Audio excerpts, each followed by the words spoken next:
Welcome to another session of Unsung Heroes.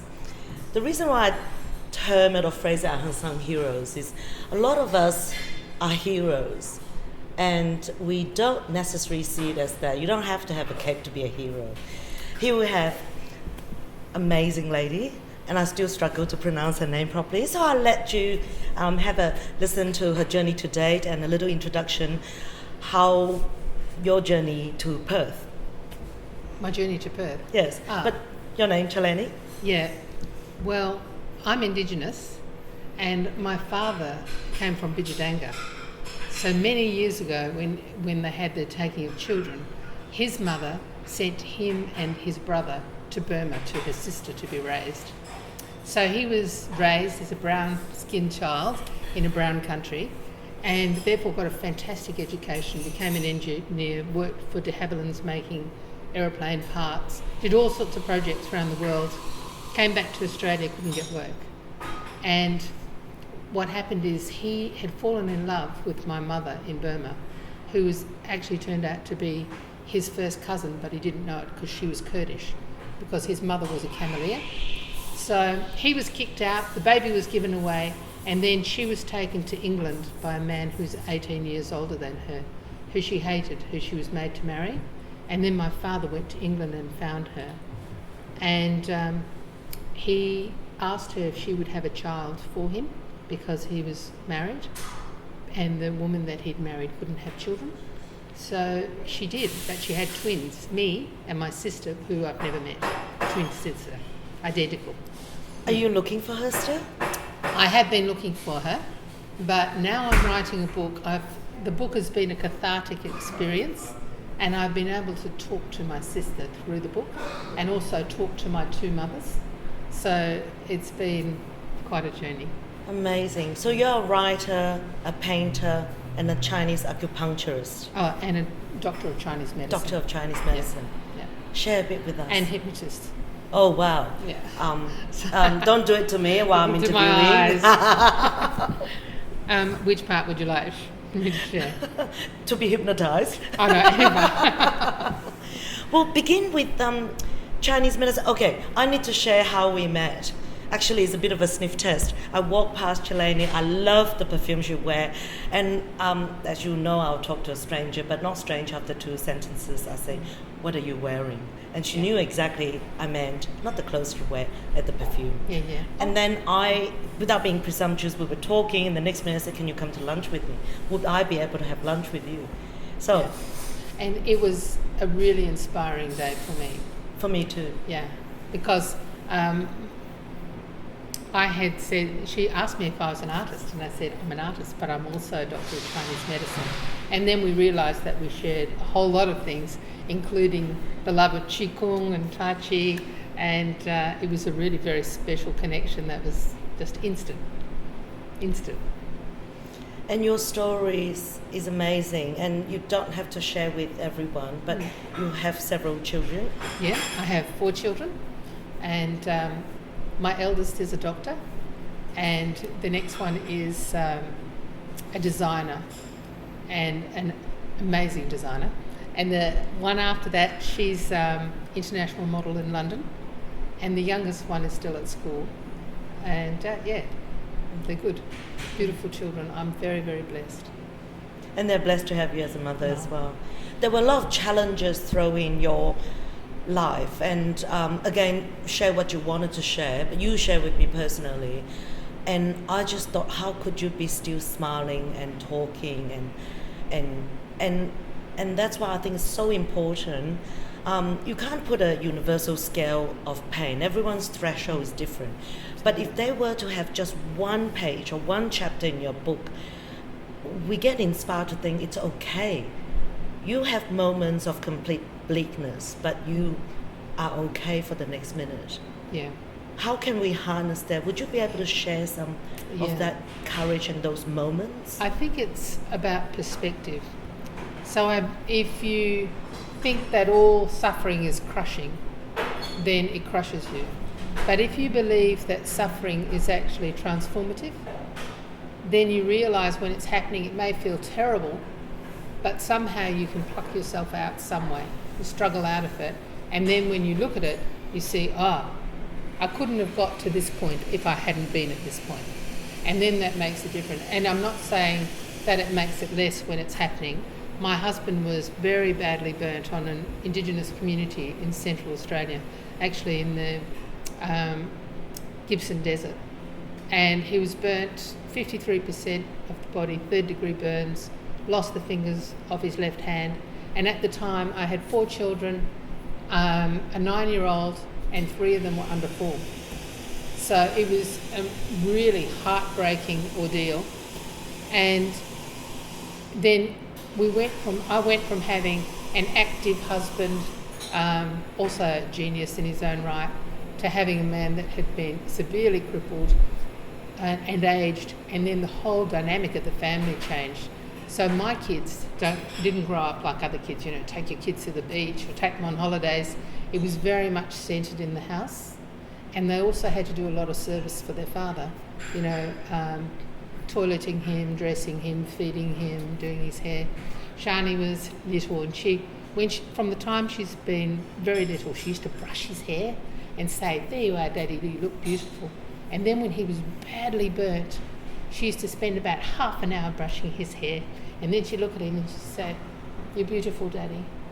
And he also realised he needed that, because that was a very intimate relationship for someone who felt, horrifically burnt, including the face, including arms, legs, the whole body, to have someone say, "You're beautiful now," So that, I think, I just have amazing children. And I wouldn't be here now if not for them. There's a question I always ask, who their superheroes are. I pretty much gather who your superheroes are. Well, each child brings like a different power. And my second eldest child, I have used as a slave for the last week, doing the layout of my book, cropping all the images, doing the edits, along with some friends, and he has just been amazing. He is the person, I had a near-death experience, and when I was coming back to my body, because I'd had 14 miscarriages, I prayed that an angel would be by my side, and then I was pregnant with him. So I always consider my angel. He has an amazing ability to know what I need. And, that is just something very profound, and I feel humbled.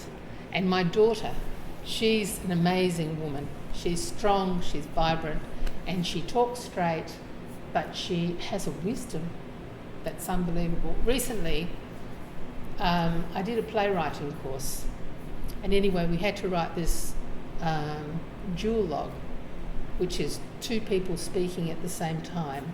And what I did it as myself and my sister speaking to the stars. And then I realised that I got to a point that I couldn't speak for my sister anymore. I didn't really know what she would say.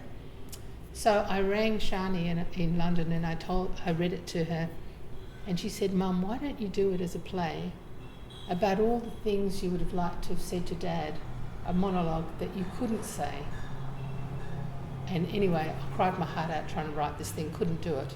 So then I wrote a play as if I was talking to a psychiatrist, saying, "Am I mad or am I cursed?"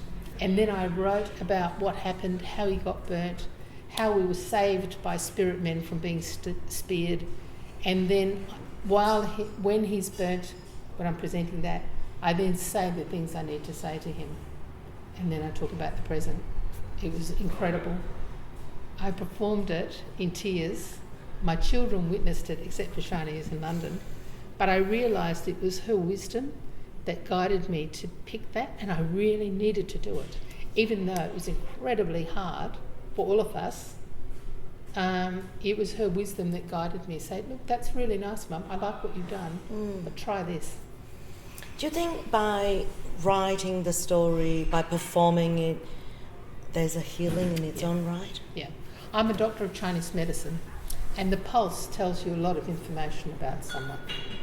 And it tells you more than just the physical thing. It tells you where the person's been. So through the pulse, you can see their pain. And, often when you have someone, often when you have someone who's come with cancer or something and can say, 15 years ago something happened, and one lady said, my daughter committed suicide, But then we talk about the complaint, but it's almost the moment they know they've been seen, at some level a healing takes place. The veil is lifted. Yeah, because we're all carrying a story that hasn't been heard.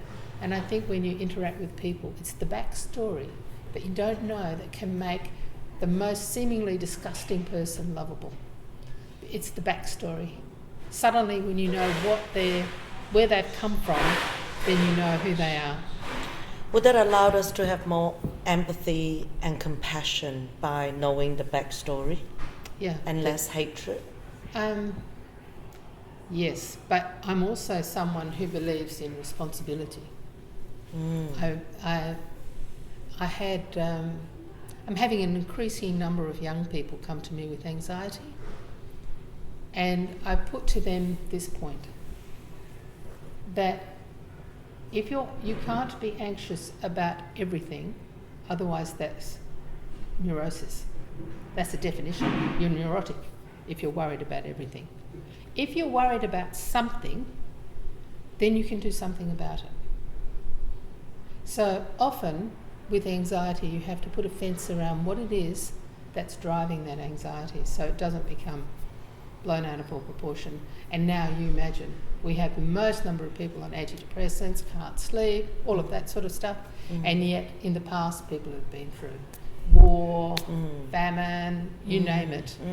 And also poor conduct from people of the past. We're far more polite in the way we deal with people nowadays. And yet now they're anxious.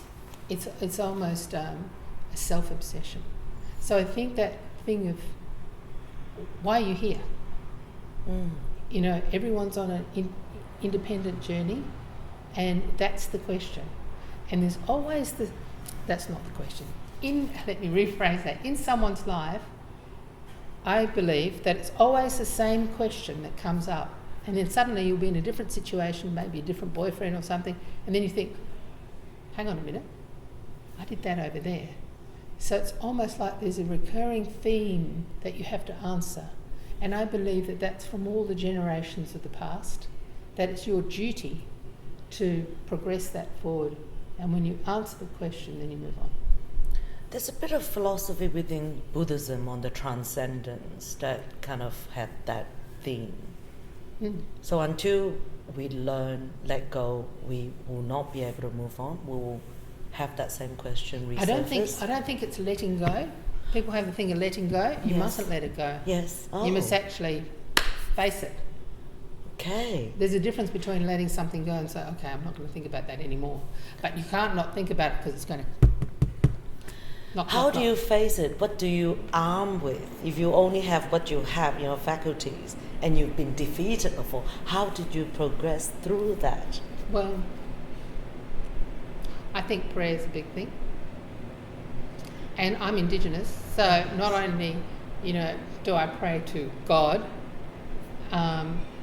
Bulgadu, but I also pray to the Mother Goddess, Bulari.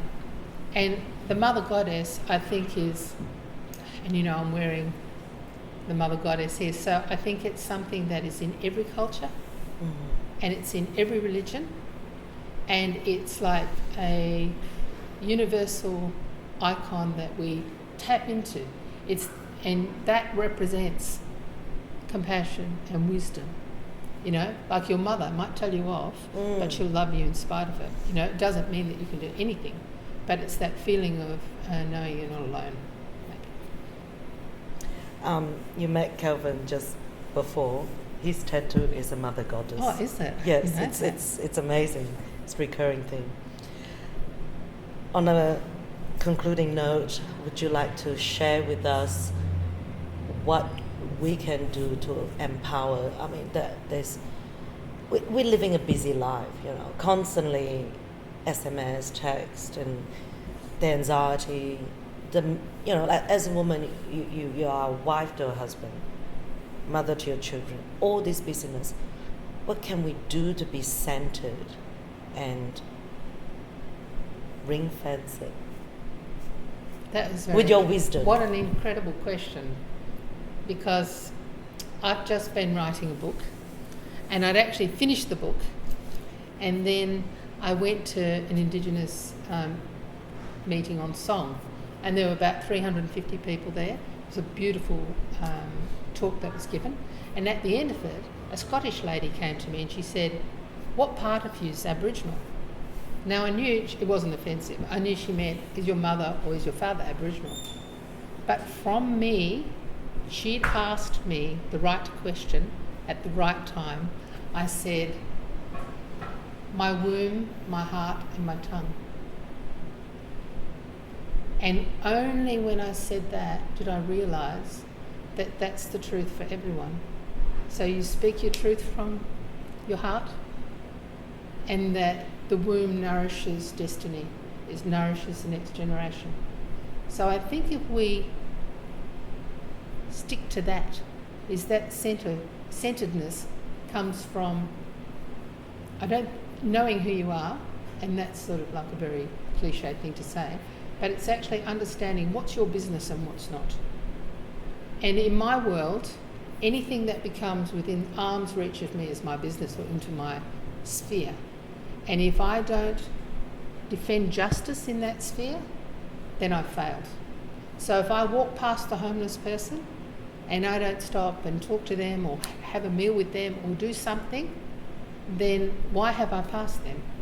So my duty expands to everyone I meet, and if everyone you meet, if someone's doing something wrong, you call them into place.